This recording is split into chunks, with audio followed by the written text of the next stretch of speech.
아마도 이 영상을 보시는 분들은 이렇게 생각할 수도 있어요. 또 전도야? 맞습니다. 이 영상은 여러분에게 복음을 전하는 전도 영상입니다.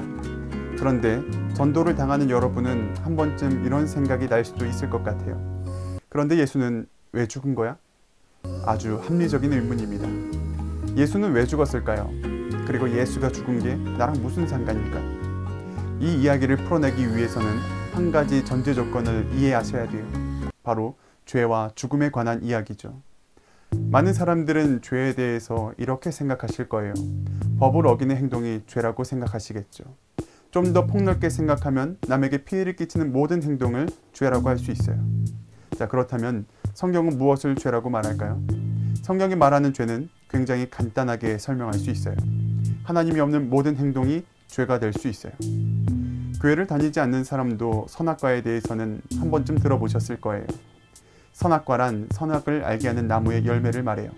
그리고 하나님은 아담과 하와에게 에덴 동산의 모든 열매는 먹되 선악을 알게 하는 나무의 열매만큼은 절대 먹지 말라고 하셨죠. 그것을 먹는 날에는 정녕 죽으리라 말씀하셨어요. 우리는 여기서 또 한 번의 합리적인 의문을 가질 수 있어요.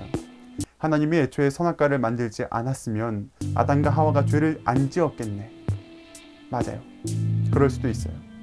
그런데 우리도 할 수 있는 생각을 하나님께서 못했을까요? 아니죠. 그렇다면 하나님은 왜 선악과를 만드셨을까요? 하나님은 선악과를 하나의 기준으로 삼으셨어요. 신과 인간을 구분짓는 기준 말이에요. 왜냐하면 하나님은 사람을 만드실 때 그 본질을 자신과 닮게 만드셨어요. 그래서 세상의 모든 피조물 중에 하나님을 가장 닮은 존재가 바로 사람이에요.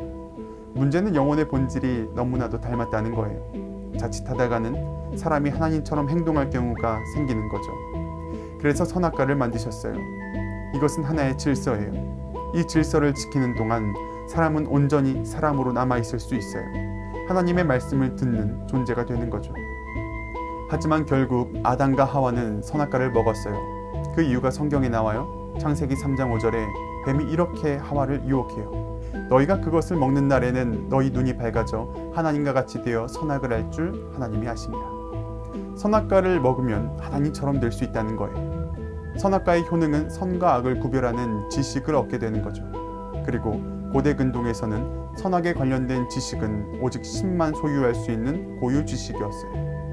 그러나 사람이 하나님의 통치를 벗어나 스스로 인생의 주인이 되어 하나님처럼 되고자 마음먹었을 때, 그때 아담과 하와는 선악과를 먹었어요. 더 이상 하나님의 말씀을 따르지 않고 자신의 욕망을 따라 인생의 길을 선택했죠.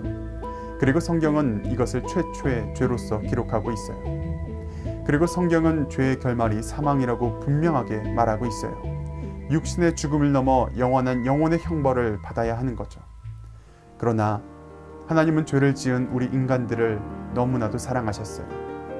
하나님이 세상을 이처럼 사랑하사 독생자를 주셨으니 이는 저를 믿는 자마다 멸망하지 않고 영생을 얻게 하려 하심이라.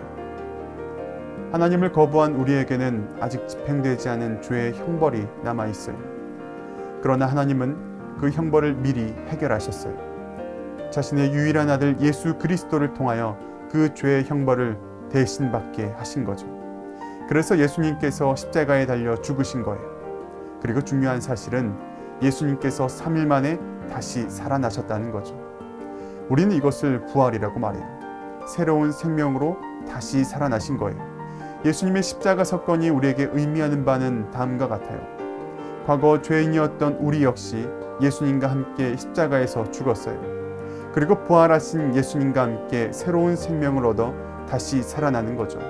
성경은 이것을 거듭남이라고 말해요. 때문에 예수님을 마음에 믿는 사람들은 그 순간부터 새로운 삶을 살게 되는 거예요. 과거 죄인이었던 나의 삶을 버리고 예수님을 믿고 따르는 새로운 삶을 살게 되는 거죠.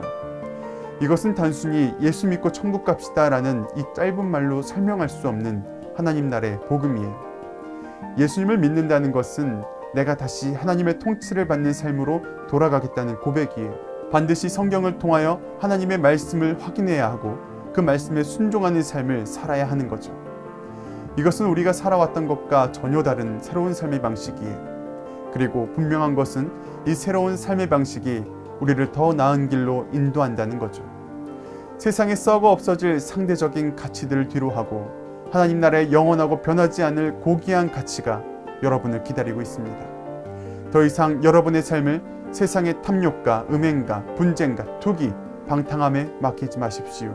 사랑과 희락, 화평과 오래 참음, 자비와 양선, 충성과 온유, 그리고 절제와 같은 성령의 열매가 여러분의 삶에 가득하기를 예수 그리스도의 이름으로 축복합니다.